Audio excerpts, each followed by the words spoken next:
Every once in a while you come across an unexpected surprise in a most unlikely place. So last Tuesday night, I was bored, nothing was on, decided to check out Netflix, see if I could, find anything to watch. It's about 8 o'clock, too early to go to bed. So in my scrollings, I ran across a film called They Cloned Tyrone. Now, I remember a friend of mine told me about this movie a couple weeks ago. He said it was pretty good. So I figured, hey, what the hell? Let's give it a shot.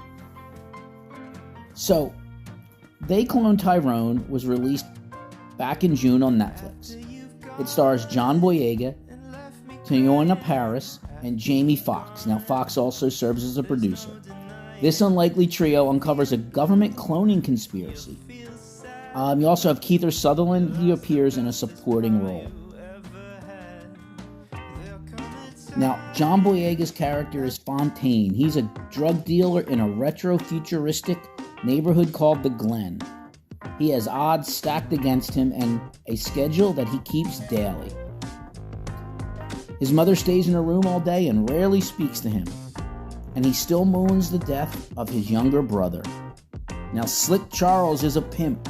He's played by Jamie Foxx. He's one of Fontaine's customers, as is Yo-Yo. Now, she's a prostitute, played by Tyrone Paris. One night, Fontaine goes to confront Slick Charles because Charles owes him some money. He is able to get some of the money, but as he leaves Slick Charles's hotel room, he is fatally shot by an opposing drug dealer named Isaac. But the next morning, Slick is shocked when Fontaine shows up for the money once again, somehow alive and without any recollections of the previous night's events. So obviously Fontaine does not believe Slick Charles's claims. So they go and they search out Yo-Yo, who confirms to Fontaine that, yeah, man, you were shot and killed last night. Now, at this point, Fontaine does remember seeing another man on the street who was bleeding from a gunshot wound and was apparently kidnapped by a bunch of guys in a black SUV. Searching the area, they find the SUV parked outside of a house. So Fontaine goes inside the house to investigate with Slick and Yo-Yo. What they discover is pretty shocking. There's an elevator leading to an underground lab. Inside, a white scientist with an afro tells them the operation has gone widespread. Now at this point, Slick snorts a mysterious substance that he thinks is cocaine, but he ends up laughing, and he accidentally shoots the scientist dead after Yo-Yo causes a small explosion. Now before they leave, the trio discovers a corpse lying on the table. When they open up the body bag, it's Fontaine. They don't know what to do. So they decide that they need to team up and solve this mystery. So what works in this film? The acting's fantastic by your three leads.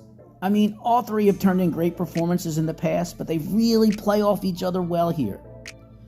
I mean, because of some recent missteps, it's easy to forget that both Boyega and Foxx are fantastic performers. Hell, Foxx is an Oscar winner.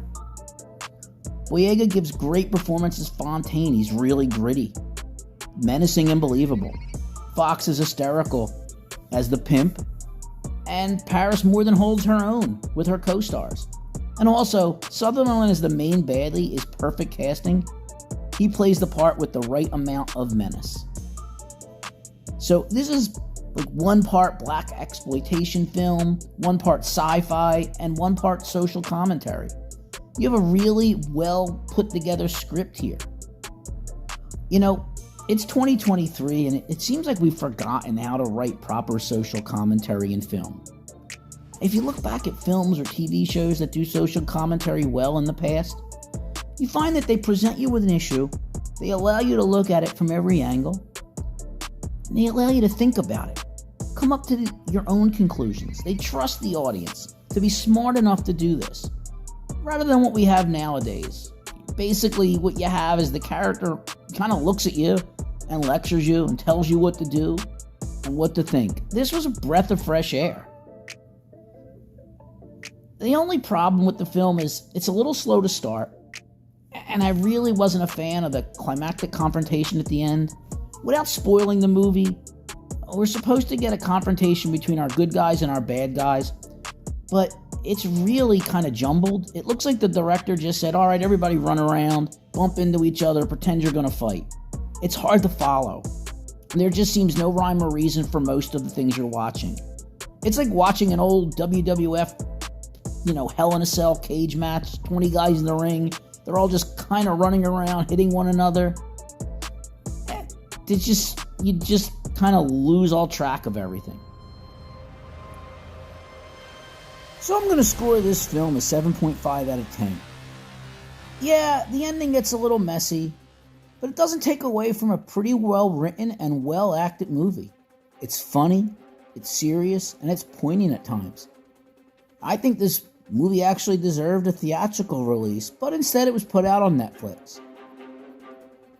It does set itself up for a sequel because, well, of course it does. I mean, what does it nowadays? But I wouldn't mind revisiting this world. So, I recommend this film. It's only 2 hours long. I think you might get a lot out of it. So that's all, folks. Hit the like button, subscribe, leave a comment, share the video with a friend or family member, or even somebody you despise. Because your enemies, they deserve to watch good movies too. And as always, I thank you very much for giving me your valuable time, and I'll see you next week. Take care.